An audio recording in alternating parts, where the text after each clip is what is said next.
Yes, reka twongere tubasuhuze mu mwese mudukurikiye tubifuriza amahoro y'Imana, by'umwihariko tubibutsa kongera gukanda kuri subscribe ku batarabikora kugira ngo umurimo wacu ukomeze ugende neza ndetse n'umuryango wacu ukomeze kwaguka.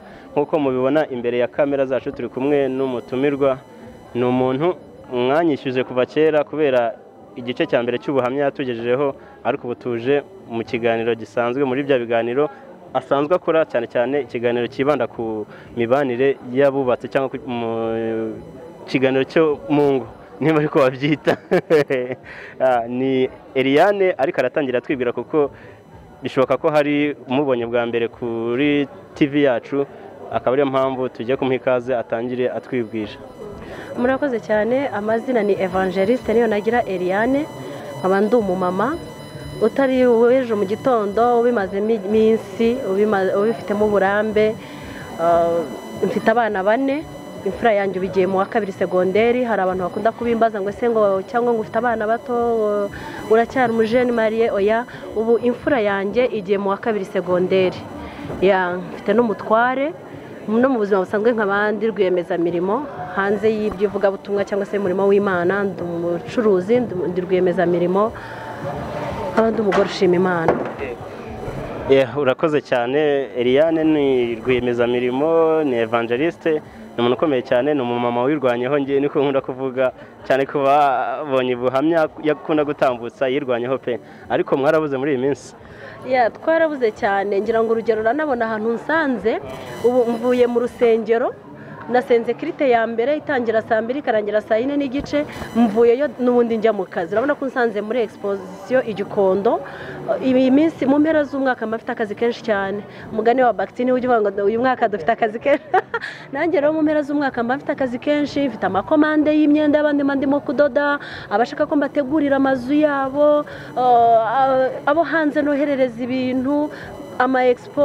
Mfite expo ndimo muri KCC, mfite expo ya Made in Rwanda irangiye ejo bundi, none hajemo ni ya Kuri, ndimo ndategura n'izindi. Rero ntago biba binyoroheye mu mpera z'umwaka, mba nkora cyane ku buryo mbafite umunaniro uteye ubwoba.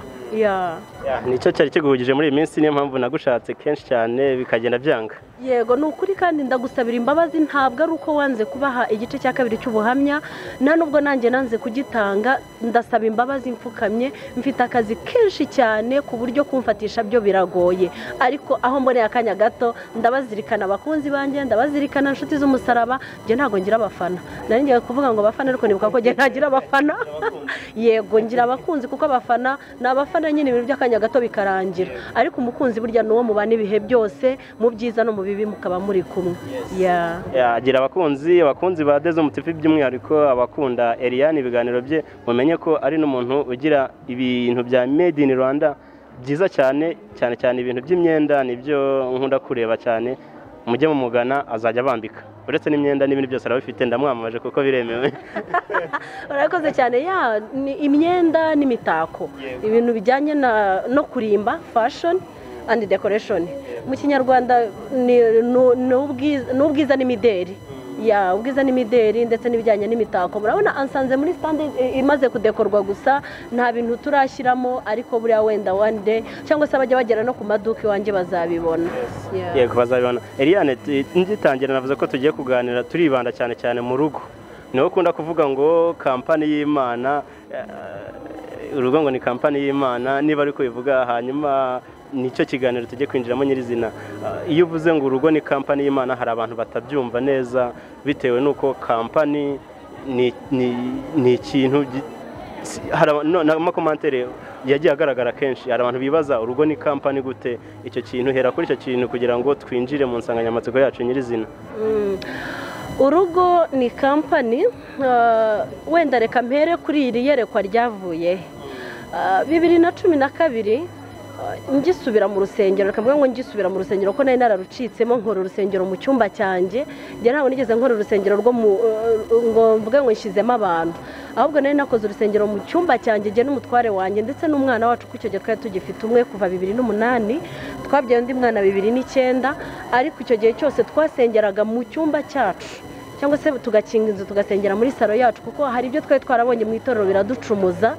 twumva tuzinutswe njya numva abantu cyane bajya bavuga ngo ngiye ngo barakore ndabanga ngo abo ngabo bavuga ngo ni ba poso ngo ni bande ngo simbemera. Yes, ufite uburenganzira bwo kutabemera, ufite n'impamvu wenda ibyo nabonye nawe icyo gihe warabibonye. Ubwo rero twe twaracitse mu rusengero kubera ibyo bintu bimwe twabonye, tukabona bidakwiriye abana b'Imana, tukabona bidakwiriye uwitwa umushumba cyangwa se umudiyakoni cyangwa se umwinginzi cyangwa nde, bituma ducika mu rusengero. Ariko turucitse mutwe ntitwagiye mu kabari cyangwa se ngo tujye kwiyahuza ibindi bintu, oya, ahubwo twese dukora urusengero mu cyumba cyacu. Nyuma rero 2012 nibwo Imana yansubije mu rusengero, injyana mu rusengero yari yaranyeretse 2008, inyereka impinzu imaze kunyubakira inzu yari iri munsi y'umuhanda, inyereka noneho haruguru y'umuhanda mu mudugudu wari uhari, inyereka agasengero karimo abantu 5, irambwira ngo aho niho uzakorera umurimo wanjye. Yabimbwiye itariki 8 z'ukwezi kwa 10 2008. Hanyuma rwa rusengero yaje kurunjyanamo na yanzu inzu yayimpaye kuri Noheli 2011, urusengero runjyanamo mu kwa mbere 2012. Nsanga koko nta gasengero kari aho ngaho karimo abantu batarenze 5 n'umushumba. Nkajyamo gutyo, ariko nkagezemo numva ndagakunze cyane, numva umutima wanjye urahanezererewe. Nyuma ni nabwo naje kwibuka, Imana nibwo yaje kunyibutsa ko yabimbwiye 2008 ari uko ndebye mu gakarine nanditsemo amasezerano y'icyo gihe. Nuko njyamo nkoreramo umurimo, uko itorero rigenda ryaguka hagenda hazamo amadepartoma, noneho umushumba aza kuduha inshingano. Ariko nanjye nkihagera Imana imubwira ko inzanye kugira ngo ampagurutse mu muhamagaro wanjye. Nibwo yatangiye kujya kuyobora ku cyumweru, nkabiri cyuya, nkagira ubwoba, nkagira isoni, ariko nkayobora. Ubundi akama kwigisha urufunguzo iminota 5, ejo ikaba 10, nge namenyera gutyo. None baza kuntorera kuba presidente w'abamama mu itorero. Aho rero niho umuhamagaro wanjye wahagurukiye wo kwigisha ingo. Icyo gihe urumva 2012 imyaka nari ngize nuko ntangirana no kwigisha iby'ingo. Aha bakampamagara ati byakomeye, nkajya kunga bashwanye, nkajya gutanga inama, sometimes zikanananira kuko urumva nanjye ubwanye nari ntarabyiyumvamo, nari ntarabyiyakiramo. Nanjye nibwo nari ngitangira kumva urugo niki. Nyuma rero nibwo Imana yaje kumbwira ngo urugo ni company, urugo ni umushinga w'Imana. Ubundi company tubigenekereje mu Kinyarwanda ni umushinga. Urugo ni umushinga w'Imana utatangijwe n'umwana w'umuntu. Yarutangije cya gihe Adamu na Eva bari babiri, nta wundi muntu n'umwe wari uhari.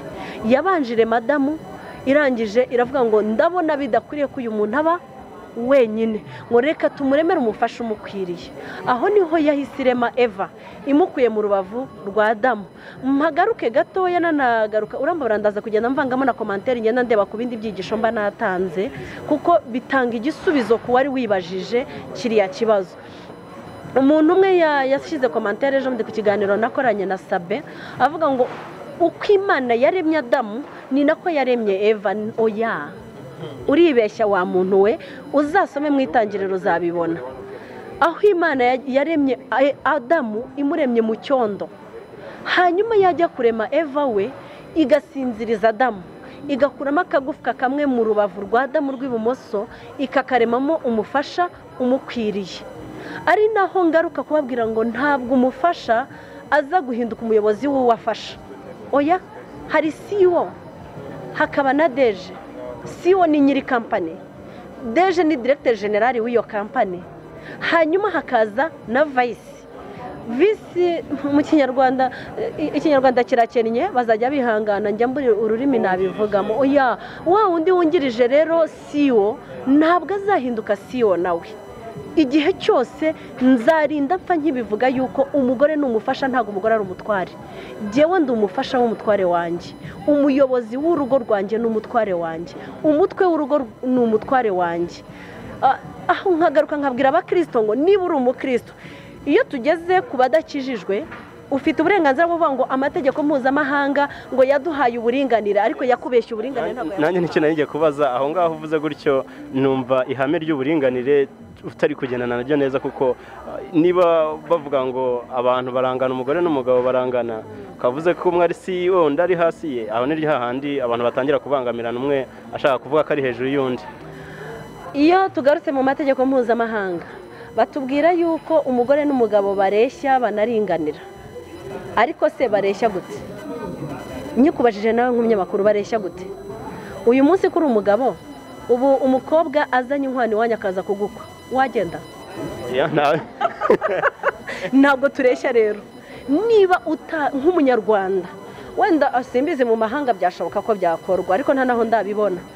Niba tureshya, kuki nta mukobwa urafata inkwano ngo abwire iwabo ngo nabengutswe Kamari wo kwa Sekamana, none ndasaba mufate inkwano mujye kunsabira? Nukubera iki? Nuko tutareshya. Stili ndi umugore, ndi umukobwa, ngomba gukobwa jewe, ariko wowe uri umukwe ugomba kunkwa. ikintu rero abantu baracyakibazana kugeza n'uyu munsi. Ihame ry'uburinganire bivuga ko tugendeye ku mategeko abantu bose baba bangana, umugore n'umugabo bangana, ariyo mpamvu na leta y'u Rwanda ikomeje kubishyiramo imbaraga, kuko mbere byaterwaga nuko buri wese yumvaga ari hejuru y'undi. Sinzi uko uburinganire wowe ubwumva, yuvuze ubundi uburinganire wowe ubwumva ute? Je sindasobanukirwa, kandi abadukurikiye nizo komanteri na n'ubu ntabwo barava mu rujijo. Uvuzeho nshaka kubanza kuvugaho ngo umwe ngo ari hejuru y'undi, amwicayeho se, amuryamyeho, amuhagazeho. No kubana ubusumbane, ni bwa busumbane. Hasumbana abigereranya cyangwa abireshyeshya, ariko uwamaze kumenya agaciro ke ntabwo yireshyeshya. Njya nkunda kugaruka kuri siroga y'u Rwanda, ikikwereka yuko tutareshya, tutanangana, ahubwo igikenewe mu Rwanda. Ari nayo mpamvu ejo bundi mu kiganiro nagiranye na Sabe navuze ngo ntibakajye babeshyera His Excellence, ntibakajye babeshyera amategeko y'u Rwanda. Ntabwo amategeko y'u Rwanda yaje gukura umugabo ku buyobozi bw'urugo ngo abwire umugore ngo hita uyobora urugo, umugabo ahinduke umugore. Ikigaragaza yuko amategeko y'u Rwanda atabyemera, ahubwo amategeko icyo yashyizeho ni ubwuzuzanye, ni ubwumvikane, ni ubwubahane, ni ugushyira hamwe, sibyo no gutinyura umwana w'umukobwa ko bishoboka ko yaganiriza umugabo we akamubwira ati ariko sheri, ndabona hari bitagenda neza, twafata akanya tukicara tukabiganiraho. Ubu se ko wowe waje kunshaka ngo dukore ikiganiro, si ukugira ngo twicare tuganire? Iki kiganiro turimo dukora tugihereze tugisharinga no ku bandi. Nicyo umugore n'umugabo nabo basabwa. Noneho reka ngaruke kuri siroga yacu nk'abagore. Ndi mutima w'urugo, ndi nyampinga, ndi umugore ubereye u Rwanda, sinzatesha agaciro uwakansubije. Kandi uwakansubije already ni umugabo. Ninde? Ni Perezida wa Repubulika, niwe wansubije agaciro. Ariko mbere ko kansubije yabanje kugaha umugore we. Umugore we aricara aramubwira ati ariko sheri, hari abagore bagenzi banjye hari hasi badafite ijambo, badahabwa uburenganzira mu myanya y'ubuyobozi, badahabwa uburenganzira kuyobora amakampani ya bizinesi, badahabwa uburenganzira kujya mu budokiteri, badahabwa uburenganzira kujya mu gisirikare. Ese ntabwo twabafasha nabo bakabona agaciro? His Excellence avuga ati kuzi ko umugore wanjye burya afite ibitekerezo byiza, kuko hari inama yamuhaga nzima, umuyobozi wacu yazishyira mu bikorwa akabona zigiriye akamaro igihugu, aramwumvira. Igihe cyose iyo ufite umugore mwiza uramwumvira. Hari ikiganiro kindi nigeze gukora ndavuga ngo iyo CEO afite vice mwiza atanga n'umusaruro, kubera ko CEO, urugero nk'ubu ngende CEO wa company yanjye Fair Decoration Dealers, umwanya wanjye ni muke cyane. Ntuzagera kuri atelier kenshi ngo uhansange, ntuzagera mu maduka kenshi ngo uhansange, ntuzagera ni gake cyane uzansanga jyewe nicayemo hari mu kazi. Ariko uzasanga ndi kuri tere niruka, nagiye gushaka amasoko, nagiye gushaka abakiriya, nagiye gushaka imari. Ariko nuhagera vice wanjye ni umutware wanjye, akenshi si uhasanga. Yes, uwakunda kuba hari akenshi. Kontabure cyangwa se ushinzwe umutungo ni mama wanjye, ntuhamusanga kenshi. Sekreteri ni musaza wanjye, ntuhamusanga kenshi, kubera yuko nibo banyungirije, nibo baba muri iriya kampani cyane kurenza jyewe wagiye kwishakira ubuzima hanze, wagiye kwishakira friendship hanze, sibyo? No mu rugo rero niko bigenda. Umutwara aba yahagurutse yagiye. Noneho vice ni wasigira inshingano sheri, umenye icyo abana bari burye saa sita, umenye ko umuzamu yahembwe, umenye ko abashumba babashije kubonera inka ubwatsi, umenye ko veterineri yazanye imiti y'inka, umenye yuko agronome yagiye mu mirima kureba uko bimeze, umenye. Icyo gihe rero vice ni uza gutanga raporo ni mugoroba. siwo iyo atashye umuha karibu nk'umuyobozi wawe, sheri ni karibu, akinjira ukamwakira, cyangwa se ninjirana, jyewe turaninjirana, akenshi turatahana umutware wanjye. Ariko iyo tugeze mu rugo nta n'umunsi n'umwe urasanga yatashye tudatahanye, turatahana buri gihe. Ariko iyo tugeze mu rugo asigara aparika, jyewe ngahita nihuta nkajya gukomanga ngo abana bakingure. Iyo bakinguye jye ninjira mbere ye, ngahita mubwira ni karibu shu, jye nkunda gukoresha izina shu, ni karibu shu cyangwa sheri ni karibu.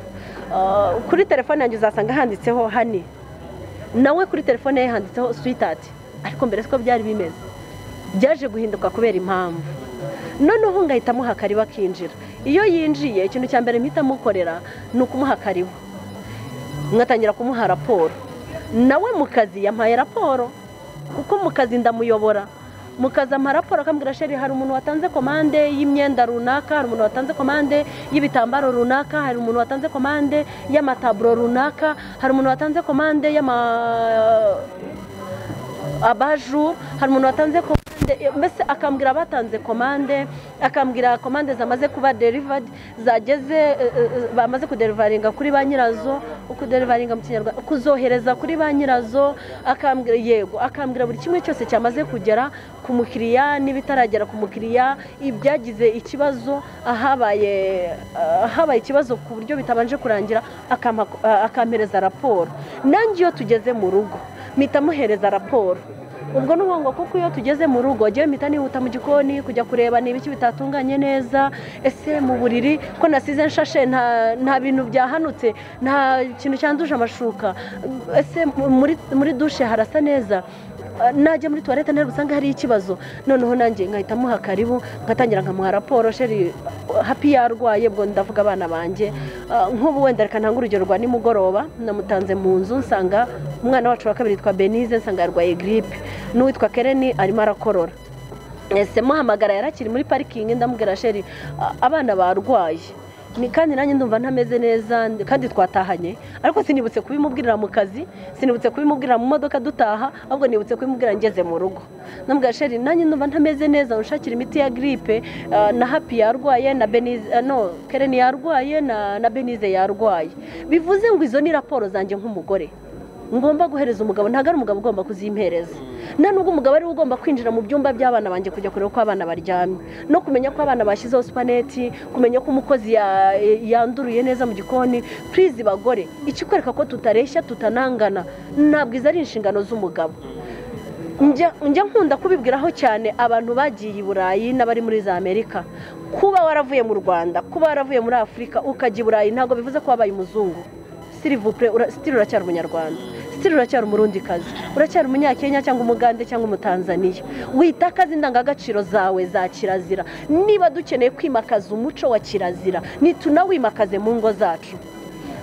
Niba nsuzugura umugabo wanjye, niba mfata umugabo wanjye nkamugira umukozi wo mu gikoni, ngashaka ngo umugabo wanjye bari ujya koza ibyombo, ngashaka ngo umugabo wanjye bari ujya kwarurira umwana, nicaye nageretse akaguru ku kandi, harya umwana wanjye ndimo ndamutoza uhe muco?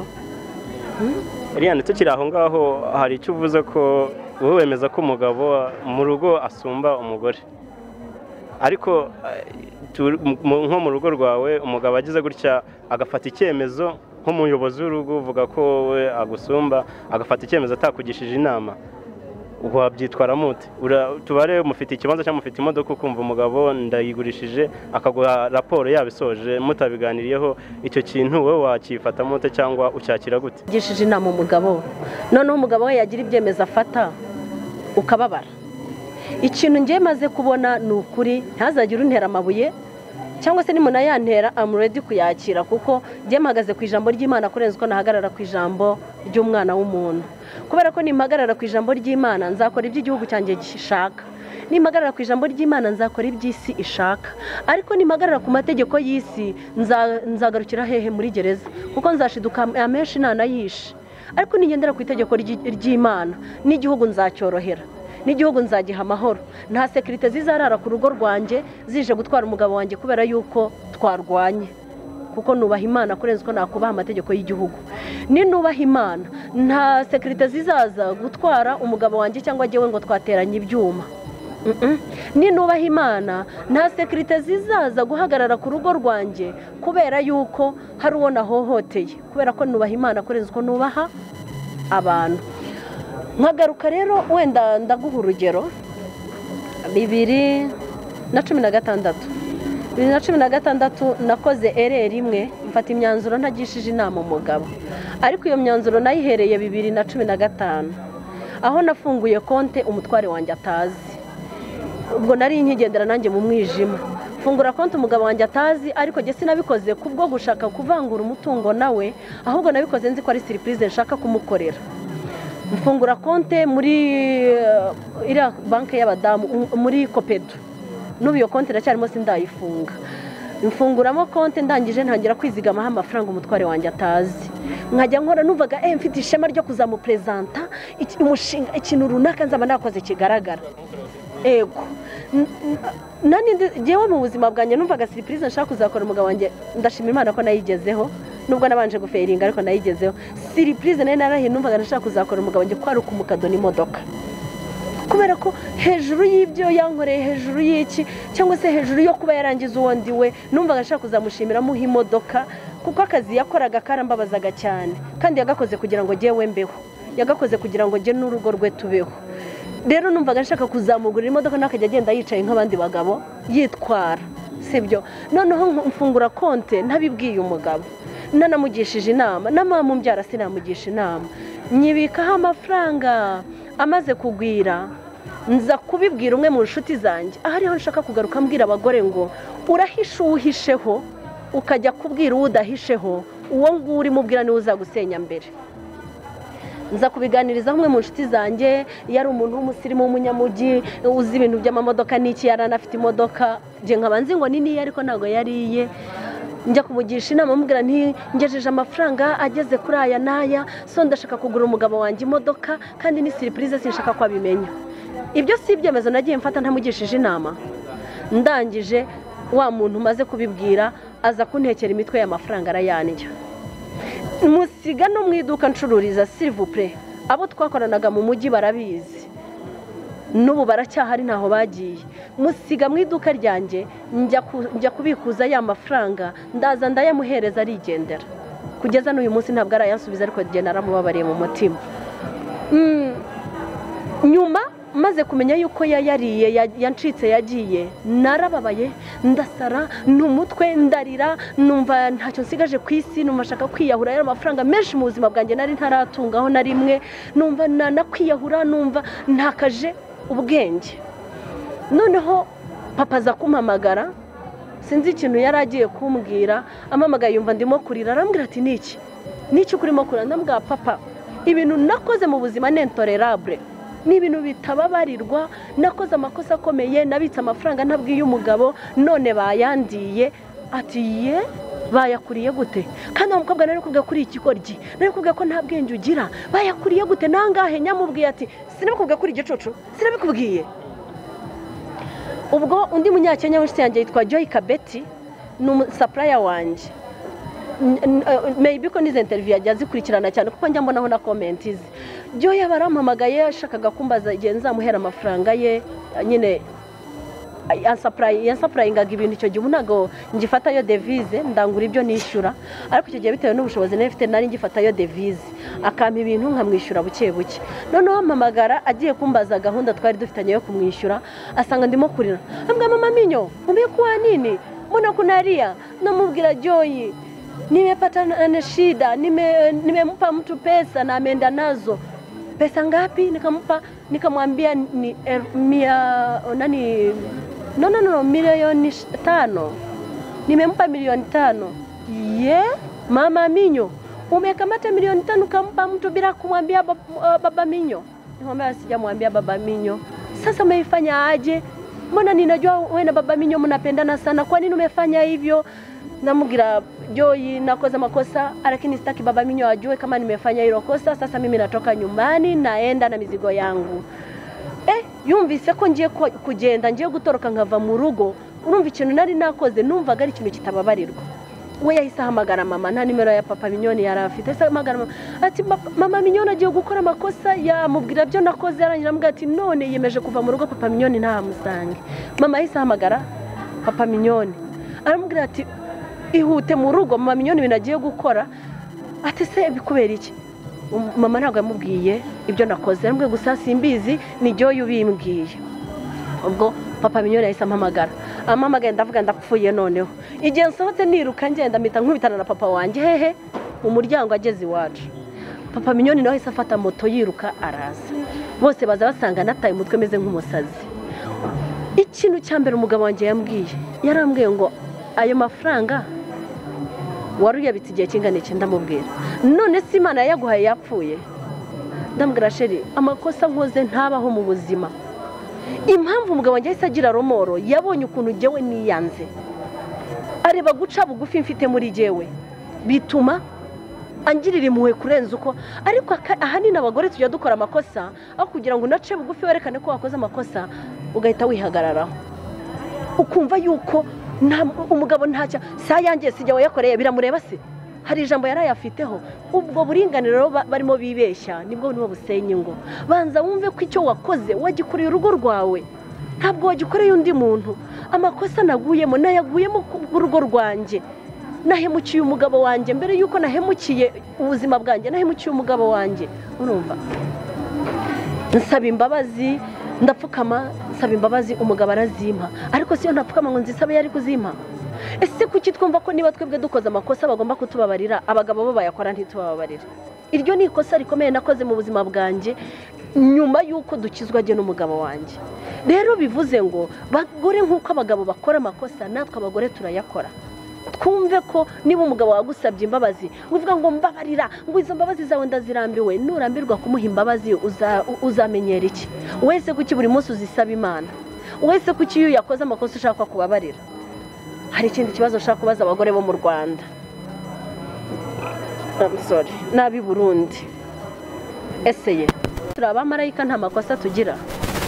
Kuko iyo nkurikije comment ngenda nakira cyangwa se ibitekerezo bigenda bijya ku biganiro nkora, usanga bavuga uyu mugore yanga abagore, kuki atavugira abagore akavugira abagabo gusa? Ni ukubera iki yanga abagore? Twarabibagiye ko uyu mugore yanga abagore. Ndanga abagore nshatse bangaye?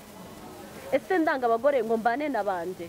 Niba inshuti zanjye uzi ko no ku mbuga zitwa urugo n'iki abagore arimo mfite benshi cyane, kandi abagore bumviye inama zanjye cyangwa se bagenda bakurikiza icyo Bibiliya ivuga, uyu munsi ngo zabo zirimo ziragenda neza. Ni ukuri muzagenda mubona ubuhamya. N'ubu ngubu nuko wenda sinzi niba bishoboka ko mwaza kujya mugenda mufata comment zimwe mukazishyiraho, banyandikira inbox z'abagore banshimira, warakoze urugo rwanjye rwari rusenyutse, nari ngeze aharindimuka, ariko uyu munsi ndashima Imana ko urugo rwanjye rumeze neza. Uyu munsi umutwari wanjye tubigendanamo neza. Ikibuze ni ibiganiro, ikibuze ni ukubahana, ikibuze ni ugukundana. Hanyuma nkagaruka ku ijambo ry'Imana icyo rivuga. Ntabwo ndi bujye kure cyane n'iyi topic, ariko reka dusome ijambo ry'Imana ho gatoya. Turasoma muri Samweli wa mbere ku bice byaho 25. Iyo tugeze kuri muri Samweli wa mbere, ubwo twavuye mu itangiriro mu iremwa ry'umugabo n'umugore, twasanze batareshya. Tugeze no mu Rwanda dusanga mu ndangagaciro za kirazira nta mugore ujya gusaba umugabo ngo amukwe, kirazira. Nta n'umubyeyi ndabona wakwemerera ko umukobwa wafata inkwano akajya gukwa umuhungu, ariko umuhungu ahaguruka iwabo tukamuherekeza akajya gukwa umugore.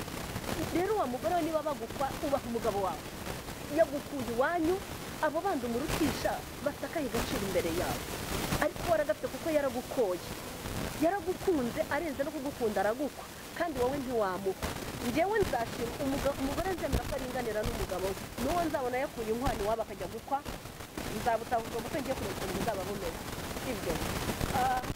Dusome muri Samweli wa mbere 25 ibice byaho umurongo waho wa 3. Ngo uwo mugabo yitwaga Nabali n'umugore we yitwaga Abigayili. Uwo mugore yari umunyabwenge kandi w'uburanga. Urumva ikintu Bibiliya igenderaho? Niyo tugiye gutora abanyampinga mu gihugu cyacu dutora bande? Ufite ubwiza n'ubwenge. Si we dushaka? Ufite umuco, ufite ubwiza n'ubwenge. Kubera iki tudatora mubi kandi umuswa? Dutora umwiza, ufite umuco, ufite ubwenge.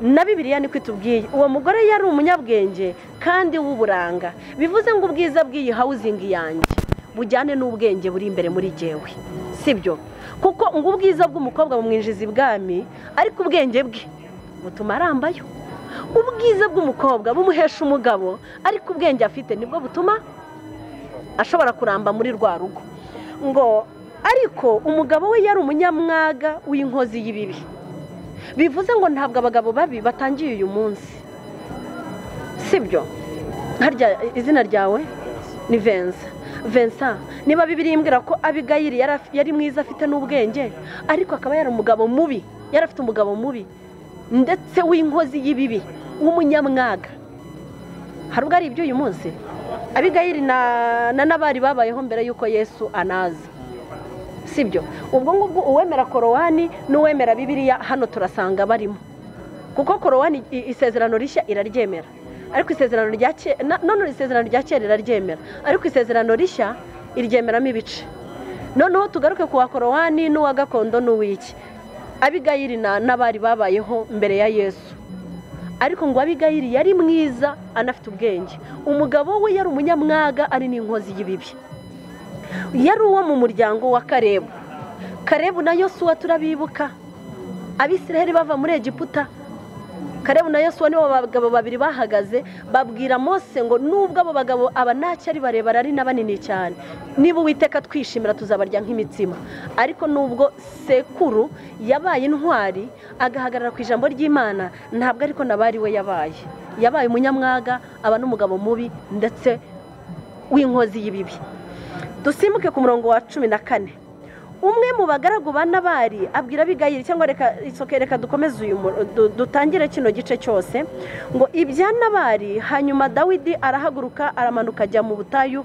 bw'Iparani turi ku gice cya 25 duhere ku murongo waho wa 2 hariho umugabo w'Imowani kandi ibintu bye byabaga i Karumeli yari umutunzi cyane yari afite intama 3,000 n'ihene 1,000 icyo gihe yakemurizaga ubwoya bw'intama ze i Karumeli uwo mugabo witwaga Nabari n'umugore we yitwaga Abigayili uwo mugore yari umunyabwenge kandi w'uburanga ariko umugabo we yari umunyamwaga w'inkozi y'ibibi yari uwo mu muryango wa Karebu Dawidi akiri mu ishyamba yumva Nabari akemuza ubwoya bw'intama ze bukeye Dawidi atuma abagaragu be b'abasore 10 arababwira ati nimuzamuke mujye Karumeli musange Nabari mumundamukirize Dawidi yari umwami wari mutegurwa arangije atumaho ngo bamuramukirize nde Nabari yari umutunzi bivuze ngo yari afite ubutunzi bwinshi yariyemeraga aranirata kuko yumvaga yuko akize kuri byose nibwo bwa buringanire dushaka uyu munsi kumva ko wishoboye kumva ko ufite byose ukumva ko nta muntu wagira gute wakwegera cyangwa se wagutinyuka cyangwa se wagira n'icyo akubaza mubwire uwo mukire muti amahoro abe kuri wowe no ku nzu yawe no ku byo utunze ese ubu yaramutumyeho amagambo mabi ariko kuko we yari umunyamwaga ngo 7 ubu numvise ko ufite abantu bakemura kandi abashumba bawe babanaga natwe nta nabi twabagiriye ntacyo bajimije igihe cyose babereye i Karumeli Dawidi yari yaracungiye neza Nabari bye igihe byari biri mu ishyamba Dawidi akiri mu ishyamba n'ingabo ze 9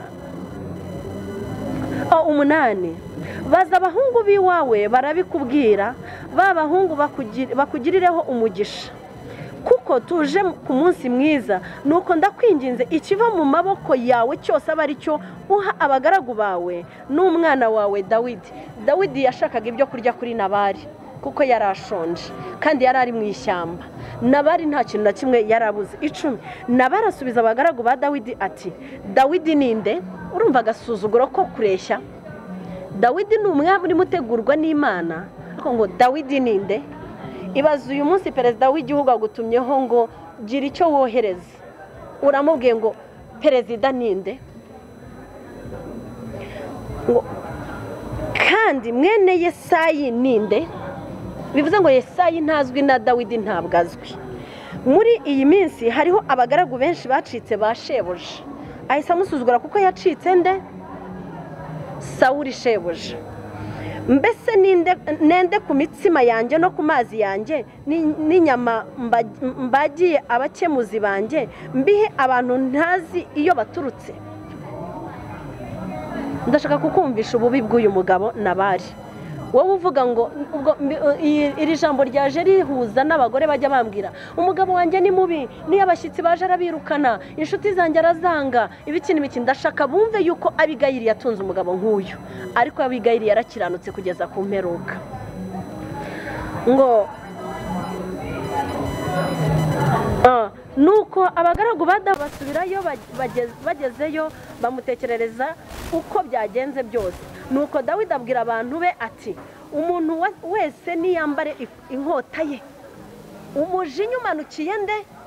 Nabari, kubera kwishyira hejuru n'agasuzuguro n'ibiki byose. Nuko umuntu wese yambara inkota ye. Dawidi nawe yambariye. Abantu nka 400 bahera ko bazamukana na Dawidi abagiye imbere, ariko abandi 200 basigara ku bintu. Umwe mu bagaragu bana barabwira Abigayili mukana barati umva Dawidi yatumye intumwa ziva mu butayu kuramutsa databuja. Umva, kuramutsa databuja n'urugo rwe rwose. Erega ngo kuramutsa databuja ababonye arabakankamira. Uyu ni umugaragu wa Nabari wagiye kuburira Abigayili, amubwira ukuntu Dawidi yohereje abantu bakaza kuramutsa shebuja no kugira gute no kumuha amahoro, ariko shebuja akabakankamira akanabirukana. Kandi abo bagabo batugiriraga neza cyane, ntibadukoza isoni, nitwagira icyo tuzimiza igihe cyose twabanye nabo tukiri mu rugishiro. Batubereye inkike ku manywa na nijoro, igihe cyose twabaniye nabo turagiye intama. Nuko none ubimenye utekereza icyo uri bukore, kuko bamaramaje kugirira nabi databuja n'urugo rwe rwose. Erega umuntu w'ikigoryi nk'uwo ntawagira icyo avugana nawe. Uwo ni Nabari barimo bita ikigoryi. Nabari yari ikigoryi ku buryo n'abagaragu be bari babizi. Nabari yari ikigoryi ku buryo n'umugore we yari yaragowe, yari yarabuze amahoro, sibyo? Ariko Abigayili yarabyihanganiye, yubaka urugo rwe kugera ku iherezo. Nuko Abigayili agira vuba yenda amarobe y'imitsima 200 n'imvumba 2 za vino n'inyama z'intama 5 zihiye n'ingero 5 z'ingano zikaranze n'amaseri 100 y'inzabibu zumye n'imibumbe 200 y'imbuto z'umutini. Abihekesha indogobe. Abwira abagaragu be ati nimunge imbere mugende ndaza mbakurikiye. Ariko ntiyabibwira umugabo we Nabari. Ngarutse kugufata ibyemezo utavuganye n'uwo mwashakanye. None se ahangaha Nabari yafashe icyemezo yanga kugira icyo afasha Dawidi mu gihe Dawidi yaramukeneye. Aha naho dusanze ku murongo wa 19 dusanze Abigayili afashe icyemezo atabwiye nde? Umugabo we. Hari igihe biba ngombwa ko umwe afata icyemezo kugira ngo arengere icyari kigiye gupfa. Iyo Abigayili abwira Nabari yuko agiye kujya gushyira Dawidi amaturo, ntabwo Nabari yari kubyemera. Nyamara Dawidi yaramanutse amaramaje kwica umuryango wose wa Nabari. Nkuko Nabari yari yafashe icyemezo agakora amakosa atavuganye n'umugore we, atagiye inama n'umugore we, niko na Abigayili yafashe icyemezo agira icyo akemura. Nuko akiri ku ndogobe amanuka mu muhora w'umusozi, Dawidi n'abantu be bamanuka bateganye ahura nabo. Kandi Dawidi yari yavuze ati nukuri narindiye ubusa iby'icyo kigabo byose cyari gifite mu butayu, nihagira ikintu cyose cyo mu bintu bye kizimira. Namugiriye ibyiza anyitura iki? Ibibi. Niburinda gucya hari umuhungu n'umwe musigiye mu bantu be, Imana izabimporegewe Dawidi ndetse bikabije.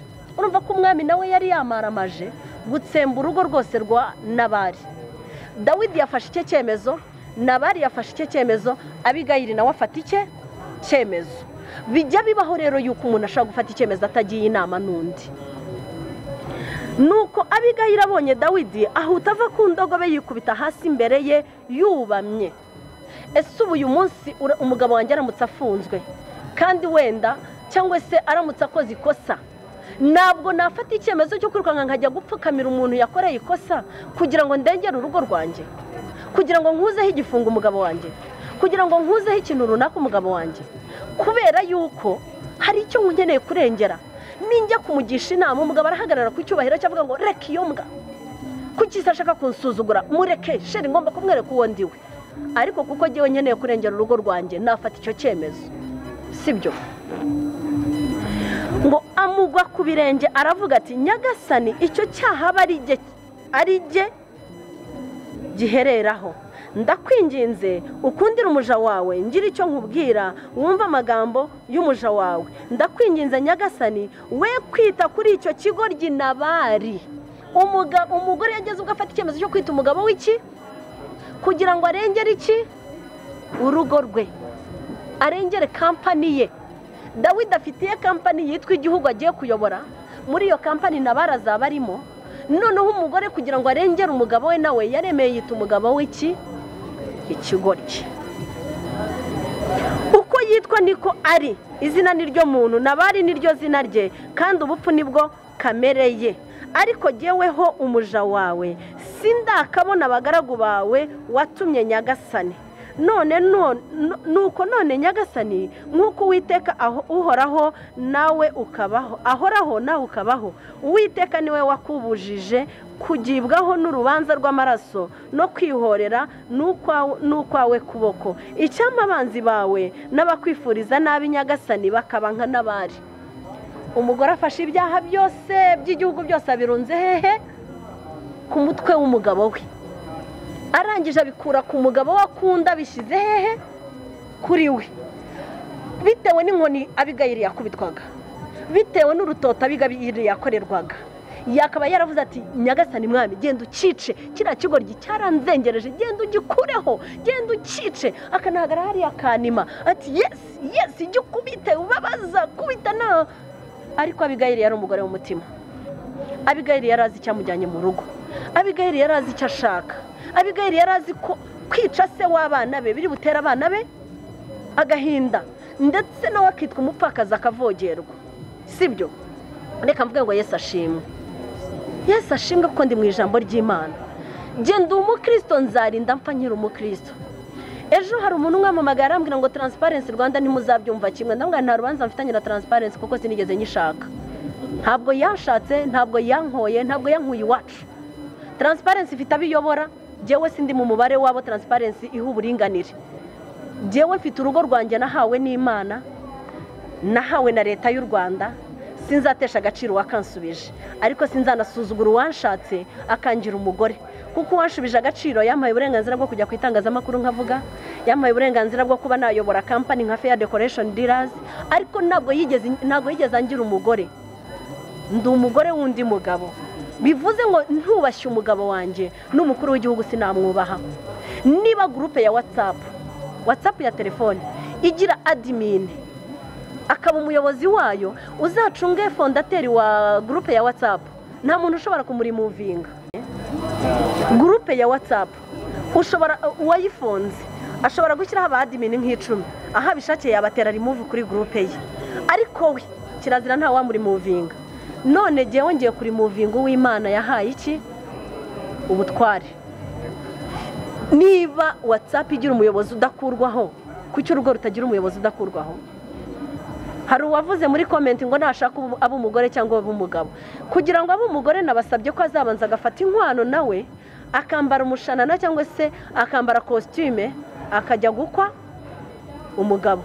Jewe nabyaye abakobwa gusa Vincent, abana banje n'abakobwa gusa mubondera harimo n'abahungu, ariko abana byaye mu nda yanjye n'abakobwa. Ubu koko ngende nigisha umwana wanjye ngo ntazagira umugabo ukuyobora, kandi ejo mubwire ngo abazaza gukwa ryari. So wayimubaza ko bazaza gukwa ryari, ahubwo nimubaza ngo uzajya gukwa ryari, kuko nkeneye kumuha uburinganire. Je rero n'abana banjye nabatoje ko papa ni papa, mama ni mama, kandi papa ari high, mama ari hasi ya papa. Papa niwe muyobozi w'urugo, mama niwe umwungirije. Nanjye abana banjye bakanyungiriza, n'abakozi banjye n'abandi ba staff bari mu rugo rwanjye. Eliane, reka mvuga ko nkurikije uko abantu amakomantere abantu batanga cyane, hari n'ibyo ukunda kuvuga, hari amagurupe ufite y'abantu ugira inama, navuga kuri muganga cyane cyane mu byerekeye n'abafite ibibazo by'ingo. Icyo kintu cyo kugira inama ni ukuvuga ngo ugira inama abafite ibibazo. Ibyo bibazo iyo abantu bagiriye inama akenshi bakubwira n'ibibazo bafitanye, ubona solution yo gukimbirana mu ngo ari nk'iyihe, bitewe n'ubunararibonye cyangwa na experience wagiye ugira mu kunga izo ngo? Mmereye 2012 aho natangiriye uyu murimo, kuko nambutse n'imipaka njya ni Burundi, njya na Uganda, njya Kenya, aho ntarajya ni Tanzania, ariko abatanzania nabo turavugana online, ngerageza nabo kubunga kuko igiswahili ndakizi, icyongereza ndakizi, mvugana nabo. Noneho ikintu naje gusanga nyamukuru n'aya mategeko mpuzamahanga yaje, aho usanga umuntu avuga ngo ikinyejana turimo ntabwo ari cya kindi umugore yahohoterwaga agaceceka, nyamara ikinyejana turimo ahubwo nibwo umugore arimo ahohoterwa, kubera ko umugore yabaye ubushize nakavuzeho yabaye nka wa mwana urwana na mugenzi we akamukubita hasi akamwicara hejuru, yagirirwa ubuntu bwo kumwigaranzura. Ewana urabyumva ibyo amukorera nawe. Rero byabaye nk'ibyo, ariko kera ntabwo ari ngo umugore yarahohoterwa, ahubwo ni mindset bari bafite muri bo, ibyo bigishwaga muri bo. Uyu munsi twakabaye twaraje guhindura imyumvire y'ababyeyi bacu ba kera, ariko tukayihindura tuganisha mu ijambo ry'Imana, tukayihindura tuganisha mu muco wacu wa Kinyarwanda, sibyo? Umugore kera ntago yemererwaga kuvugira mu ruhame, umugore ntago yemererwaga kuba yagira access ku mitungo, umugore ntago yemererwaga kuba yakwiga. Ibyo byose nibyo twaje guhabwaho agaciro, ariko kwiga k'umugore ntibikuyeho yuko ari umugore, kuko nta nubwo ndabona umugore wameze ubwanwa ngo amabere ayatwika agende, sibyo, cyangwa yacishe kugira ngo atayamera. Bivuze ngo nubwo nize mvuge no kuri ako kantu, hari umuntu umwe muri comment kuri Twitter nabonye wavuze ngo uyu mugore bivana na level y'amashuri afite. Ntabwo amashuri akubakira urugo, abafite PhD barasenya, abafite doctora barasenya, abafite maîtrise barasenya, abafite professeur barasenya. Hubaka ubwenge bwo mu mutima, ntabwo hubaka ubwenge bwo mu ikaye. Mbibasubiriremo, kuba ufite PhD ntabwo bivuze kuzubaka urugo rwiza, ahubwo utize ishuri na rimwe ashobora kubaka urugo rwiza. Ba nyogokuru nta mashuri bari bafite, ariko bubatse ingo nziza. Icyo rero uburinganire bwaduhaga ni ukuvuga ngo niba dufite inka 50, menye yuko umugabo afitemo 25 nanjye mfitemo 25, ariko ubundi binabaye byiza zose 50 ni izanjye, kandi zose 50 ni izande, nizo umutware wanjye. Njya nkunda kubaha urugero rworoshye. Umutware wanjye akiza muri kampani yanjye twabanje kujya dushwana, sometime ugasanga ndimo ndashaka, ndamubaza amafaranga we yakoresheje iki, kuki amafaranga yashize, bigezeho ndavugana ariko harya ko aba yayakoresheje mu by'urugo rwe, ndashwana nawe dupfa amafaranga kubera iki? Nibuka yuko kwifuza kwanjye kuzaherera kuri nde? Ku mugabo. Narisomye muri Bibiliya. Cyo gihe twari twapfuye amafaranga, sinibuka ikintu yari yayakoresheje, ndavuga ngo ntago cyari ngombwa. Noneho maze kuvuga ngo ntago cyari ngombwa, ndanarakara. Nyuma nza gusoma ijambo, mfunguye Bibiliya mva ngwa ku ijambo rivuga ngo kwifuza ko umugore kuzaherera he? Ku mugabo we. Yo nsanga n'amavuta yo kwisiga niwe nakayasabye, kuko kwifuza kwanjye kuzaherera kuri nde? Kuri we, kuko n'umugabo nkaba umugore. Guhera uwo munsi nese mugana waruzi n'ikindi shere, jewe ndi CEO ariko nshinzwe gushaka amasoko no gushaka imari, nawe ushinzwe gucuruza. Ubwo bivuze ngo ni nk'ari wowe kontabure mukuru wa company, ni wowe admin cyangwa se ni wowe, ubwo se navuga ngo iki mu Kinyarwanda, mucunga mutungo mukuru wa company. Nuwa ngo na raporo nyinshi mama zihereza umukwe we, raporo nyinshi jewe nzikura ku mutware wanjye, ntiyego n'abandi nsubira inyuma nkazibasaba, ariko byahise biha amahoro urugo rwanjye 100%. Abantu benshi bajya banseka, akaza nko kwishyuza nkamubwira nti sheri wamaye 5 nkishyura uriya muntu, ngo none se ngo kuki wowe utanyishyura? Jewe nta mafaranga ngira, amafaranga nge nayo umugabo wanjye, niwe ushinzwe umutungo w'urugo rwanjye. So ngendana amafaranga ndi kumwe n'umugabo nkandi icyo akora iyo tutari kumwe Vincent nshobora kwitwaza nk'ibihumbi 10 ku mufuka ariko n'ukuri kw'Imana iyo ndi kumwe n'umugabo wanjye nk'ubu urugero uyu munsi nibagiwe kumwibutsa gutwara amaturo ni jewe umwibutsa nanagisabira Imana imbabazi sinatuye mwibutsa nibagiwe kumwibutsa guca kuri banki gufata amafaranga kuko giye mu isakoshi yanjye nta mafaranga mba mfite narinzi yuko mu ikofiya yafite kuko ejo harayo yari afite kumbe kuko ntigeze musaba raporo sinigeze menya ngo bimeze bite nta mafaranga yari afite yamushiranye nawe arabyibagirwa ko twakererewe imihanda yari ifunze twazengurutse kuva Ibatsinda kujya kuzenguruka Nyacyonga no mu Gatsata tukajya kuri Zayoni mu Gatenga urumva urugendo twakoze byatumye yibagirwa guca kuri banki ngo afate amafaranga tugeze mu rusengero igihe cyo gutura kigeze na mugasheri wampaye amaturo arebye mu ikofa arayabura ako ni urugero rutoya mbahaye kugira ngo mwumve yuko iyo ushaka amahoro wowe urayarema kuba nta mafaranga ajyawe mba mfite iyo ndi kumwe nawe bimpa amahoro binatuma muha cya cyubahiro cye nk'umugabo iyo nkeneye fantara yingurira ntayinyima impamvu umugabo ashobora kukwima nuko abazi ko hari icyo umuhisha ariko arabizi ko ntacyo muhisha arabizi ko ntacyo mukinga arabizi yuko ibintu byose ari ibye nanjye ibyo afite byose ni ibyanjye hanyuma hejuru yo kuba ibyanjye bikongera bikanaba ibyo byose ni ibyande ni iby'Imana ngaruke ku ijambo uyu munsi umushumba wacu yigishijeho ibyo ntunze nanjye ubwanjye nibyo uwo mucunguzi ikintu kirimo kwica abantu iyo ndimo nigisha izi nyigisho mba nigisha abakristo n'abapagani bakeneye guhinduka mfite benshi cyane bamaze guhinduka bamaze kwakira agakiza kubera izi nyigisho akavuga ati narinzi ko tubwira twese kumbe jyewe nagenderaga ku mategeko y'isi ntaza y'ijuru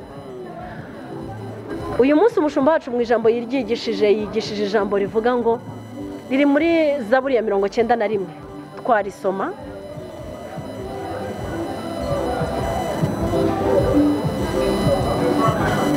nasomye aribyo byanditse koko mfite telefone kuko ansanze muri expo Bibiliya nayo nayisize mu modoka Zaburi ya 91 umurongo wa mbere ruvuga ngo uba mu rwihisho rw'isumba byose azahama mu gicucu cy'isumba byose ndabwira Uwiteka nti uri ubuhungiro bwanjye n'igihome kinkingira Imana yanjye niringira jye nakomeje ngera no hepfo kuko ari we uzagukiza ikigoyi cy'umugoyi no mugiga irimbura azakubundikiza amababa ye kandi uzajya uhungira munsi y'amababa ye umurava we ni ingabo n'icyuma kigukingira undasubiza wundi ujye uvuga ngo ngo kugira ngo umugabo anyice ngo jyewe namuhunga ajya kugera igihe cyo kukwica ari uko we wananiwe guhungira mu bwihisho bw'isumba byose ahubwo ugahungira hehe ku mategeko y'isi ntabwo umugabo utasakurije yakwica umugabo utatutse ntiyakwica umugabo utasuzuguye ntiyakwica umugabo akwica kuko mwahanganye umugore akwica kuko mwahanganye ariko iyo hatabayeho guhangana nta no kwica ku banawe iyo rero wamaze kwakira Kristo nk'umwami n'umukiza mu bugingo bwawe iyo umugabo aje avuga nabi nka nabari wowe uraceceka iyo umugore aje avuga nabi wowe uhinduka bigahira ugaceceka icyo ndimo ntoza abakristo ni ukumenya uwo bakorera ntabwo ukorera imiryango mpuzamahanga ukorera Imana yawe nujya kujya mu ijuru ntabwo imiryango mpuzamahanga izaguha resepase cyangwa nubwo izaguha pasiporo nubwo izaguha viza uzahabwa viza n'imirimo yawe uzahabwa viza n'imbuto wereye umugabo wawe uzahabwa viza n'imbuto wereye umugore wawe uzahabwa viza n'imbuto wereye umuturanyi wawe uzahabwa viza n'imbuto wereye venza sibyo ndabizi rwose benshi mujya muntera amabuye kandi ndanayakira impamvu nyakira ni iyihe ndabizi isi bayobora iyo ariyo ariko iyo si kuyobora siyo jyewe inyobora mfite isi nyobora nawe ufite isi kuyobora jyewe ijuru ryanjye rito ndarifite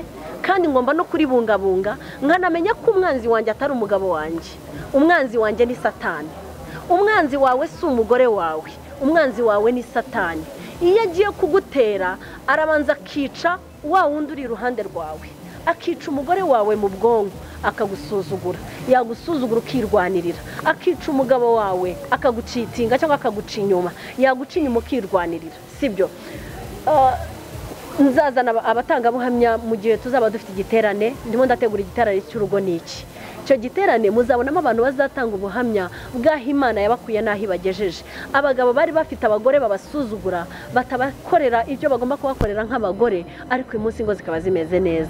Abagore bafite abagabo babacaga inyuma, bakaba barahindutse bo ubwabo, yamara guhinduka umugabo agahindukira ntiyongere kumuca inyuma, sibyo? Rero inshuti y'umusaraba, wowe ukurikirana ibi biganiro, niba bitanagufasha, birashoboka ko bitagufasha bitewe n'isi wowe urimo, ariko bitewe n'isi urimo nanone bishobora kugufasha. Rero niwumva impanda y'Imana uzahindukire, niwumvira ijambo ntanga ari gucira urubanza uzahindukire, niwumva hari icyo utakoreraga umugabo wawe uzahindukire, niwumva hari icyo utakoreraga umugore wawe uzahindukire, kandi niwumva ritakunyura, njya nkunda umuntu ujya muri comment akantuka, yarangiza nyuma akazafata telefone akampamagara. Wanyemerera ngasoma comment z'umuntu umwe n'umugabo, sinzi, ngira ngo twakoze ikiganiro kirekire, ariko ndibaza ko kizafasha benshi.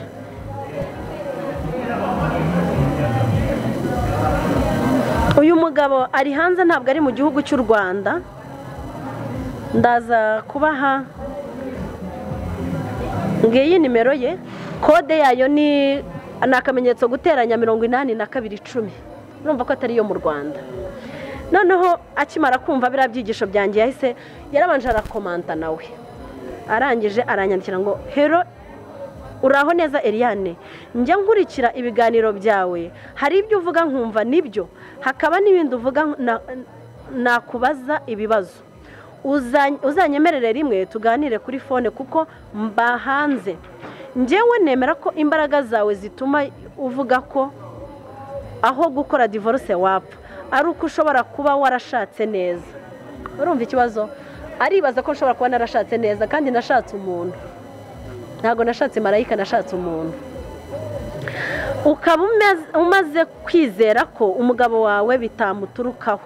Njye ndubatse, mfite abana babiri, uw'imyaka 6 n'uw'imyaka 2.5.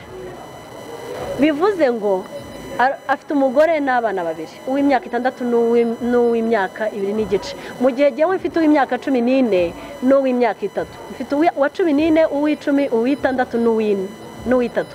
Urumva ntamuruta mu rushako. Hari ikiganiro wakoranye na Sabe, ubwira abantu ko bagomba kubanza gushishoza mbere yo gushaka.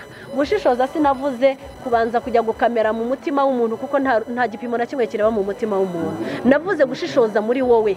Jewe ubwanjye manza numva ko ndi decisive y'ibyo ngiyemo, kuko umugabo ngiye gushaka Vincent ntabwo twavukanye, ntabwo twareranywe, ntabwo turi impanga n'impanga ntizihuza imico.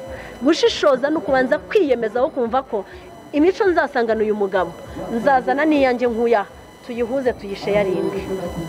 Uko niko gushishoza navuze, sibyo? Ngo unyemereye nakubaza ngo kubera iki, ndagishubije. Gushishoza no kubanza ukareba imico yawe n'imico y'uwo ugiye gushaka, ukazayihuza, hanyuma ikabyara ikintu kimwe.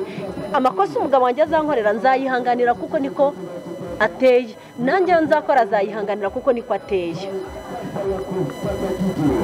Hanyuma niba ntibeshye nuko hari abantu batari beza, akaba ariyo mpamvu abantu bagomba gushishoza. Ese bibaye ngombwa ko unyihishamo simbashe kukumenya kugeza tubanye, hanyuma hashira ikireka nkigarukeho? Narababwiye ngo mushobora no gukora fiancé y'imyaka 30, hanyuma mukazajya kwiyemeza gukora mariage nyuma y'imyaka 30, mukakora mariage ejo mu gitondo, ejo nimugoroba mugashwana. Ubwo tukira aho ngaho gushishoza, uvuga ni gushishoza ni gute ko umva ko umuntu ashobora kukwihishamo? Nakivuze ni ukumva ko icyo wowe ugiye gukora ugifite mu nshingano. Reka ntanga urugero. Ingero njya ntanga giye ziranyubaka cyane, ntihazagire undakara ngo kuki nkunde gutanga ingero ku basirikare. Ni abantu nkunda cyane, nanubaha cyane, mbakurira ingofero. Iyo umusirikare afashe decision yo kuvuga ngo mvuye iwacu mu muryango, ngiye kuba umusirikare w'igihugu, aba yiyemeje ko yapfa yakira azarwanirira iki? Igihugu. Hari ijambo najyaga numva kera iwacu barivugaga muri za 90, urumva nari umwana muri 90 n'umwana w'imyaka 4, ariko iryo jambo sinshaka kuryibagirwa. Bajyaga bavuga ngo wima igihugu amaraso, imbwa zikayanywera iki? Ubusa. Babivugiraga ku muntu umwe yitwa Kigenza, simvuze ibindi, yitwa Kigenza. Abandi barimo bajya ku rugamba rwo kuri liste y'abagomba kugenda, imodoka zije aratoroka ariruka nkajya mu kabande kwihisha. Noneho sogokuru aramubwira ngo umva Kige, wima igihugu amaraso imbwa zikayanywera ubusa. Ikintu kibabaje, yahunze kujya kurwanirira igihugu, none n'uyu munsi n'urugo rwaramunaniye, ngo yanze kugenda atarongoye. Ubuse ko yarongoye urugo rwe rumumariye iki? Narwo ntago yarushoboye. Iyo utari intwari ngo witangira abandi, narwo wakwitangira urugo rwawe. Bivuze ngo ubutwari buba mu mutima, sibyo?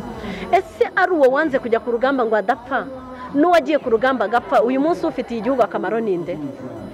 Vincent Subiza. Nuwarugiyeho agapfa kuko yagiye ku rugamba arapfa, twebwe turarokoka tubona igihugu. Nuwarugiyeho arakomereka ahinduka kajoriti, umunsi yicaye mu kagare cyangwa se afite amasasu impande zose, afite n'amayekara, afite za babyita gute, afite ibikomere by'amasasu n'ibiki byose n'ibisasu bamuteye, ariko yarokoye igihugu. Uwo muntu niba yararokoye igihugu akaba atabasha, ukaba wowe uvuga ngo ntiwabasha kujya kurokora igihugu, bivuze ngo n'urugo nuko. Iyo ugiye kujya mu rugo uba wiyemeje ngo nzarupfira. Kuba umugabo se ni iki? Kuba umugabo ni uguhagarara mu bikomeye, sibyo? Kuba umugore ni ukuba umufasha wa wundi uhagaze mu bikomeye, ukajya umubwira uti komera mugabo wanjye, komera nshuti, nubwo ubona bitameze neza humura, ejo hazacya, ejo bizagenda neza. Ubundi abagore icyo dusabwa ni ijambo ryiza risapotinga abagabo bacu, kumubwira sheri nubwo ubona ubukungu budahagaze neza komera, ejo bizagenda neza. Sheri nubwo ubona imiryango yatwanze komera, ejo bizagenda neza. Sheri nubwo ubona shobuja kurwanya komera, ejo bizagenda neza, sibyo? Abagore dusabwa guhora dusapotinga ba bantu tugiye kubana nabo, ntabwo abagore dusabwa guhora duhanganya na ba bantu tugiye kubakana nabo, kuko nitwe mbaraga zabo, ni twebwe mutima ubahumuriza. Twe turi umutima, bo ni umutwe. Ntabwo umutima rero uzaza ngo uhinduke umutwe, nta nubwo umutwe uzahinduka umutima. Tujuru umugabo ni umutware w'urugo, umugore ni umutima w'urugo. Eliane, hari akantu uwo mugabo avuze akomojeho ka divorce, nanjye ntabwo nagenda ntakakubaje kuko na komanteri nyinshi ziza ku biganiro byawe zigaruka kuri icyo kintu cyo gutana cyangwa divorce. Hari ikibazo nimaze kukubaza cy'uko uri nka muganga wo guhuza abatandukanye cyangwa afitanye amakimbirane, ariko uko ibyo bibazo bigenda byongera mu ngo ni nako n'ama divorce agenda akorwa.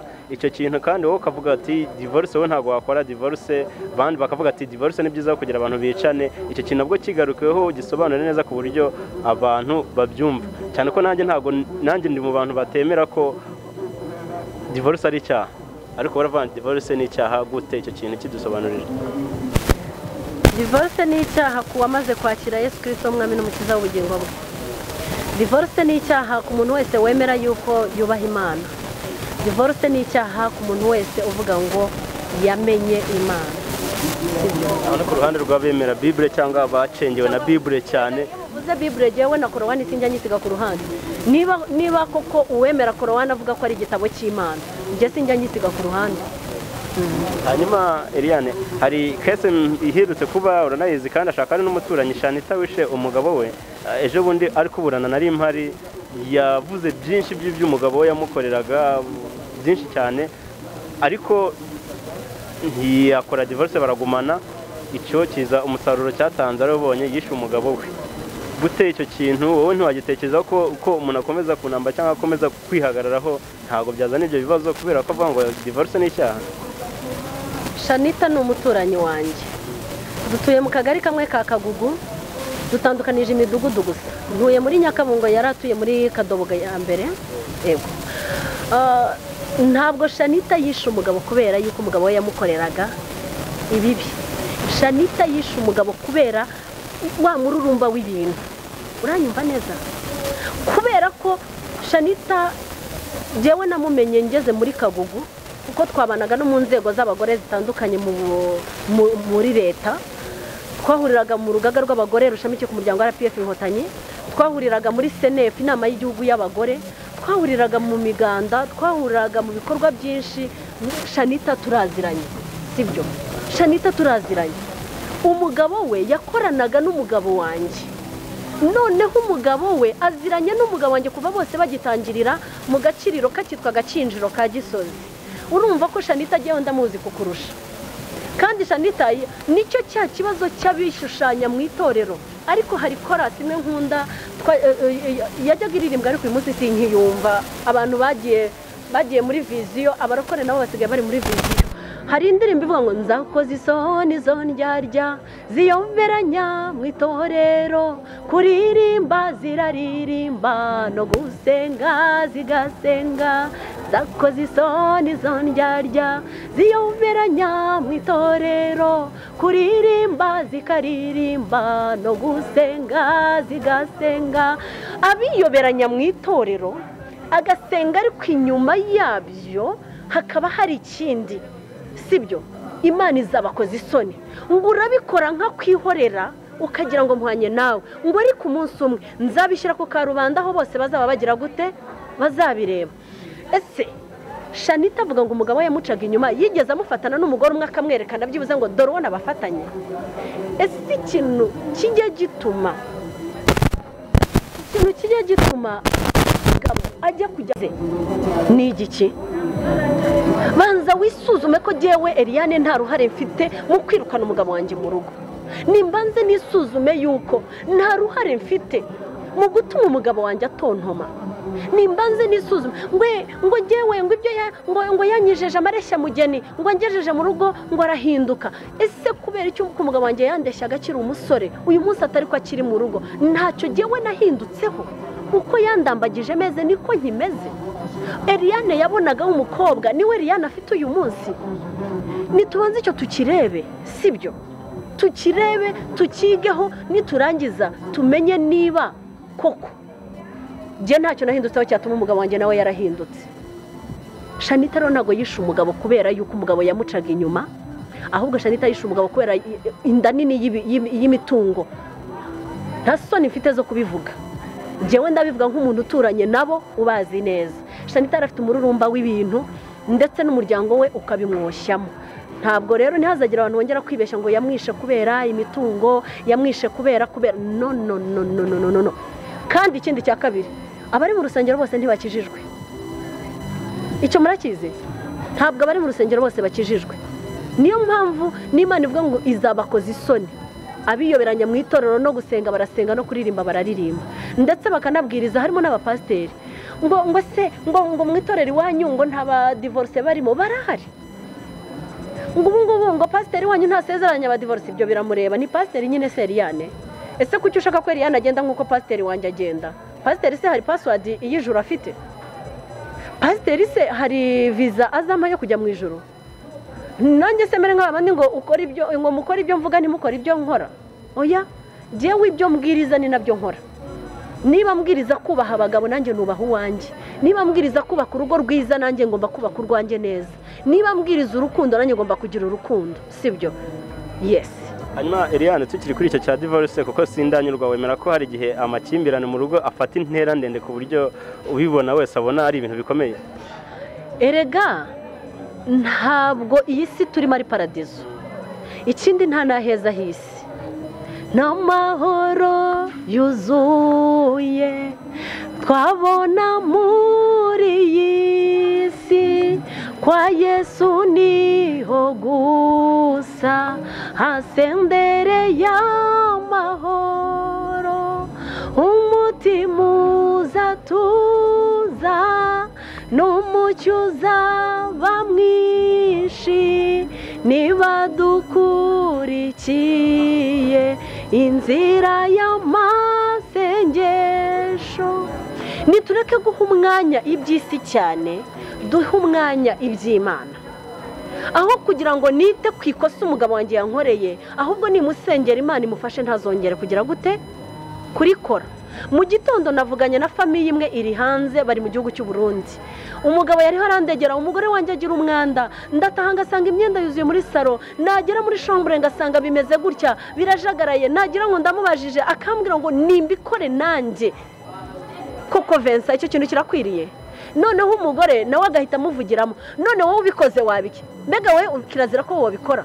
Mbega umugore nawe yajya kunsobanurira umugabo nawe akamuvugiramo ndangije ndavuga ni mwari muzi n'ikindi ntabwo urwo ari rwo rw'Imana ishaka umugore ngo ngiye ngo nimumbwire vuba ngo nigire gusenga nubwo se ugiye gusenga iki niba umugabo akivuga ukavuga nawe mugabo umugore yavuga ukavuga ubwo rwo ruri mu Imana mwarayimuye mwimutse nde Satani mwimuye Imana mwimitse amategeko ya Kayizari nimubanze mukuriho amategeko ya Kayizari umwe muri mwebwe yemera abe Sadraka cyangwa Meshaka cyangwa Abedinego cyangwa Daniel ko yajugunywe mu rwobo rw'intare zaramuriye ese kuki twumva yuko umugabo yanyica kandi Imana ihari kuki se numva kuki ntagomba guhagarara ku ijambo ry'Imana ngavuga ngo no jewe mpagaze ku ijambo ry'Imana umugabo azaza avuge nceceke navuga njye mvuga ntokesha kwa general stoka Satani ariko Eliane hari n'abagerageje byose ariko biranga bahungiye kwa Yesu kuko niho hari amahoro ariko biranga urwo rukomeza kuba kwakundi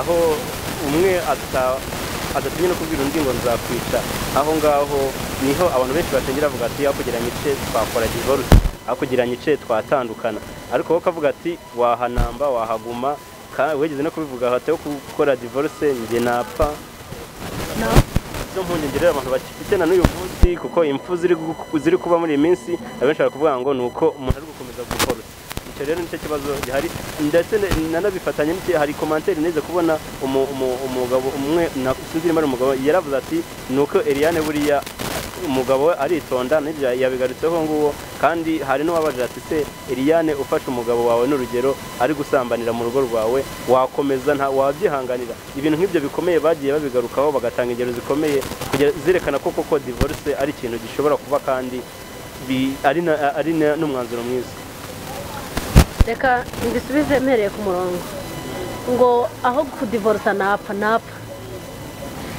Yohani bamujugunye mu ngunguru y'amavuta bamuhora kuvuga Yesu baramwanga ngo nutemera kureka Yesu turakwica ati munyice bamushyira mu ngunguru yuzuye amavuta ari umusaza bamushyira mu muriro baratwika yavuyemo ari umusore Petero bati nutemera kureka kuvuga Yesu turakubamba ati musibe kumbamba mpagaze mu mbambe ncuramye nk'umwami wanjye baramubamba arapfa Paulo n'abandi Stefano yicishijwe amabuye abo babaza uruhu bakarukuraho ese ubwo nabo bariyahuye kuki se jewe nshobora kunamurwa n'urupfu ngo none se nzatura imyaka 100 nk'umusozi nzabaho imyaka 100 cyangwa 1000 byanze bikunze nzapfa agahuru kagusaba amaraso ntukarenga ese mbwirwe n'iki ko urwo rupfa atari ryo gare ryanjye Imana yari yaranteguriye nese ko nshobora kumuhunga n'ubundi ngo umugabo atanyica nkagenda nkagongwa n'igare rikanyica n'ubundi nta nicyo bimariye sibyo ikindi cya kabiri umuntu ajya kukwica abikubwiye bitarenze rimwe niba umbwiye ngo uzasubira gukora iki nzakwica ese nakiretse si ubundi kuki cya kintu mbuza ntakireka erega hari ibintu mushyigikira agenda ntashyigikiye cyangwa se na bibiri idashyigikiye Vensa niba ubwiye umukozi wawe ngo nzongera gusanga iyi poste wayiteguye gutya nzakwirukana uraza ugasanga atateguye neza niba umukozi umubwira ngo ndongera gusanga utogeje ibyombo ndakwirukana umukozi agahita byoza akabipanga aho bigomba kujya kuki umugore utamubwira ngo iki kireke ese icyo kintu barinda kukwicira wakiretse ukiretse wabiki wenda umugabo nawe wananiranye nyine ni kwakunda aza yigize intare hatari ikosa kabone ikosa agahora yumva ko nta kintu kizimukora kandi koko wagerageje icya mbere wicana si umwana w'Imana afite shebuja se kibi umwoshya ni wowe rero niba uzi ko uri umukristo ukaba ubana uri umwana w'Imana ubana n'umwana wa shitani sibyo uzi gute ko Imana itakujyanye aho kuri misiyo yo kugira ngo umuhindure ese wowe wavutse umukristo ujya aho ngaho kuri misiyo rero kora misiyo yakujyanye ukizwe unigishe wera imbuto sibyo navuga ngo nzakwica reba cya kintu akubwira ashaka kukwicira ikindi cya kabiri birashoboka ko namuhunga mu buriri nkajya mu kindi cyumba sibyo nkabanza nkanasenga nkagisha inama Imana mbere yo kwiruka njya kuba mama ko umugabo amaze kumbwira gatatu ngo azanyica mbigenze banza urebe igituma kwica ese yambwira ngo azanyica ajye simubwira ngo nanjye nzakwica ibeshya unkore se garuka nkwereke ubundi peacemaker ni iki hari umunyamakuru wabaga kuri radio Rwanda nari umwana najyaga mwumva twaga peacemaker mbungira mihigo sinzi niba kibaho niho uyobora media high council nyine n'urwego rushinzwe kongerera ubushobozi itangazamakuru. Peacemaker mbungira mihigo ndagusuhuje cyane niba ukiba. Peacemaker ninde ni jewe buriya reka nkubwiza ukuri Vincent, ntitukibeshye ngo umugabo yambujije amahoro nuko nayo nari mfite, ntitukibeshye ngo umugore yakubujije amahoro nuko nayo wari ufite. Jewe umbujije amahoro nkayiha, ya mahoro nihaye azanandenga nawe nyaguhe. Umuntu atanga icyo afite. Niba nta mahoro mfite muri je nawe ntayo nzaguha, niba nta byishimo mfite muri je nawe ntabyo nzaguha, niba nta rukundo mfite muri je nawe ntarwo nzaguha. None se umuntu atanga icyo adafite? Vincent, ubu abana bawe baburaye wajya muri banki kubitsa, none se wabitsa iki? None se nyine wabitsa icyo udafite? Nuko rero abicana nuko nta rukundo baba bafite, abicana nuko nta mahoro baba bafite.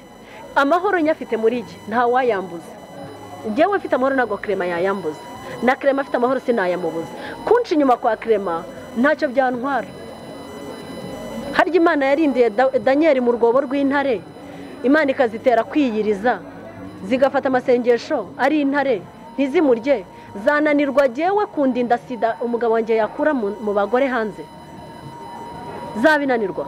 Iyo Mana yabinanirwa?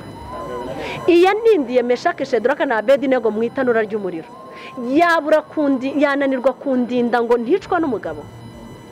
Ese kuki Imana tuvuga tutayiha n'imbaraga zayo? ngo niba uri Imana koko ngo ngwino ukore, niba ari Imana ubwo bivuze ngo nisekamana.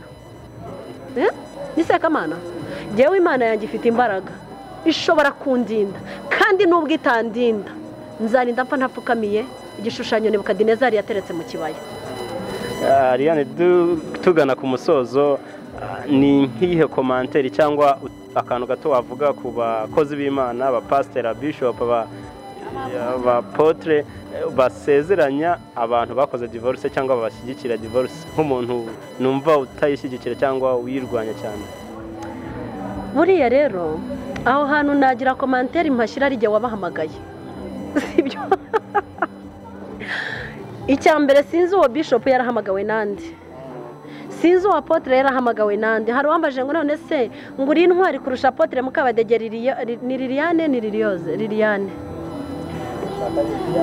ngo ko yatandukanye agashaka nundi. Nanjye ndamaze ntiharya ashatse kangahe, ndumva agiye gushaka uwa gatatu atari uwa kane. Hanyuma nzi Mukabadege yarahamagawe nande, yitwa Mukabadege Liliane, nkitwa niyo nagira Eliane. So ashobora kuba yarahamagawe n'Imana akaba yaranihamagaye, nshobora kuba narahamagawe n'Imana. Muri twese ntawe uzohamagaye undi. Simutera amabuye kuko sinzi umuhamagaro we ushingiye kuki, sinzi n'amavuta bamusutseho ari ayahe. Wenda nerayo jewe bansutseho ubuto busanzwe, sibyo? Twirinde kwinjira mu mihamagaro y'abandi, ahubwo jewe ninjire mu ijambo ry'Imana. Icyo Bibiliya izambwira. Hari uwambaje ngo se ngo apotre wawe ngo ntabwo ajya asezeranya ngo aba divorce, nawe no mu itorero iwacu barahari. Hanyuma se nzi apotre wanjye yaravuganye iki n'Imana? Kuki nshaka kwinjira mu muhamagaro wa apotre wanjye? Jewe mfite uko nahamagawe, apotre wanjye afite uko yahamagawe. He is my father, I like him, I love him, I obey him. Ariko mfite ikindi gitabo gikuru kuri apostle wanjye. Apostle wanjye ni umubyeyi nkunda cyane, ni role model wanjye, ariko mfite ikindi gitabo kimuruta, sibyo? Kandi nubwo ndumva apostle wanjye yigisha ngo divorce ni nziza, ahubwo buri gihe abigisha kurwanya igitera divorce. Igihe cyose ahora abereka igitera divorce. Igitera divorce ni iki? Kudaca bugufi, kutubahana, kudakundana, kudasenga. Ese undi kuki umugore n'umugabo bashobora kumara icyumweru 2-3 badafatanye mu biganza ngo basenge? Nashimishijwe nuko buri wa mbere je n'urugo rwanjye kuva 2012 je n'urugo rwanjye ku wa mbere tuba dufite amasengesho y'urugo rwacu. Tujya mu cyumba cyacu cyangwa tukigera ku musozi cyangwa tukajya mu rusengero tugasenga, tugafatana ibiganza tugasenga. Kuki wowe n'umugore wawe mutabikora?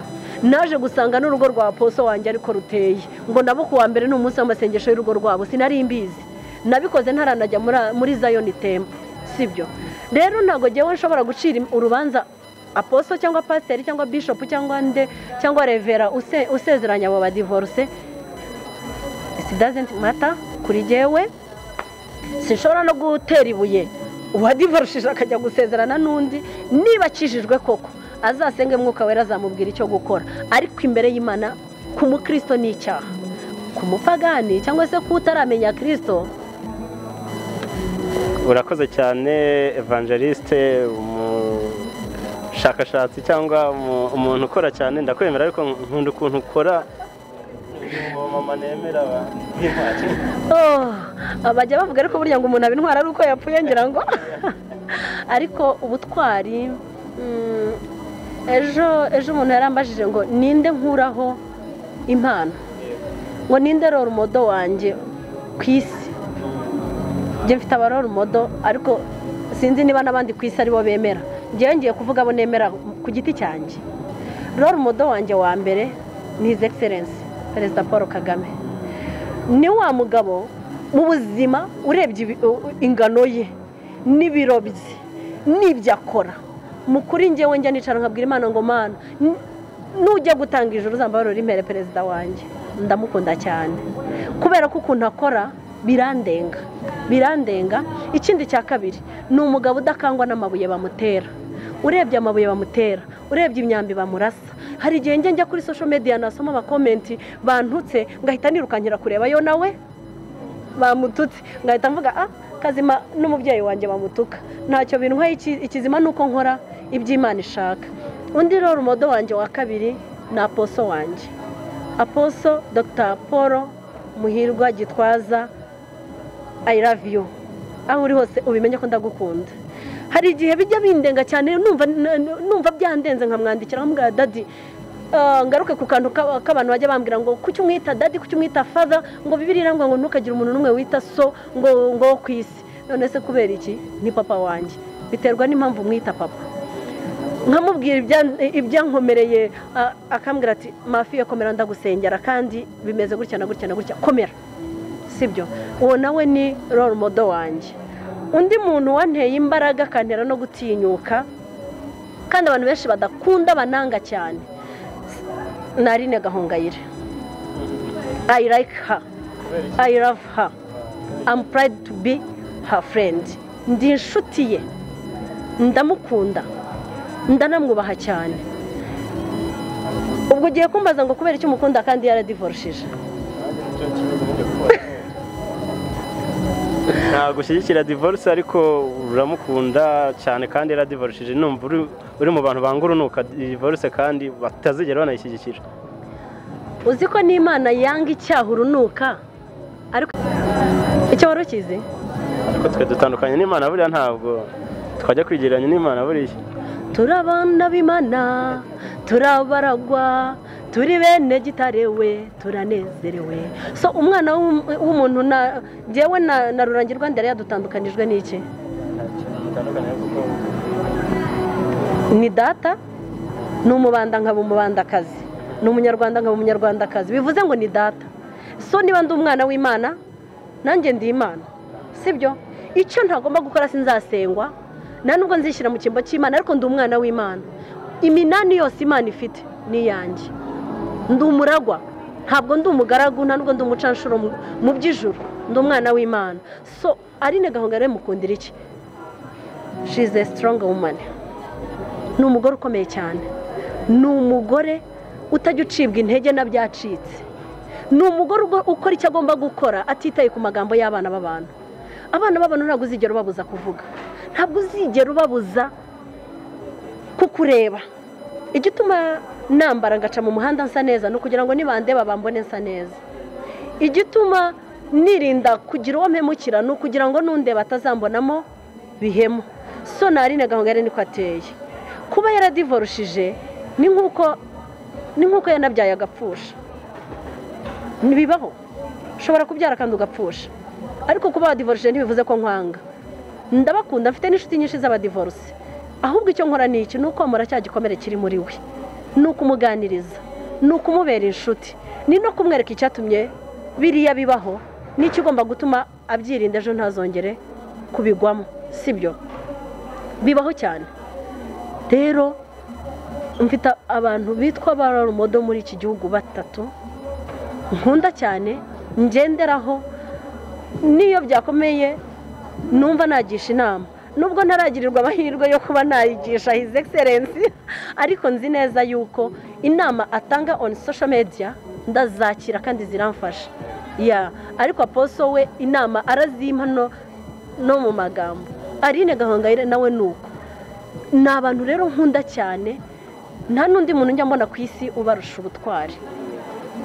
Yes, arakoze cyane mama mignone evangeliste ELIANE, niwe twaganiraga. Mukomeze mutange ibitekerezo nkuko mubikora, mukomeze mubaze, akurikira imbuga nkoranyambaga cyane, murabaza akabasubiza, ndetse hari n'amagroupe nkunda kumva abantu bo gusaba kuri groupe, abifuza kujya muri ariya magroupe ari open, muzajya mwegera azajya bashyiramo cyane.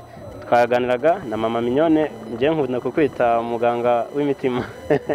Urakoze cyane kandi twizeye ko tuzongera kukubona mu kindi kiganiro cyangwa mu gice cya kabiri cya bw'ubuhamya. Yes, ndahari. Muri iyi minsi ndaza kubitegura, twongere duhure turangize igice cya kabiri cy'ubuhamya, hanyuma dukomeze dufasha abantu. Icyatumye dusigaza ikereti no kugira ngo dutunganye ibidatunganye, duhoza abarira, dusekane n'abaseka, twishimane n'abishima, hanyuma Imana izatugororera. Urakoze cyane, Imana iguhe. Murakoze namwe abashaka kujya kuri groupe ubwo bazaza tubashyireho na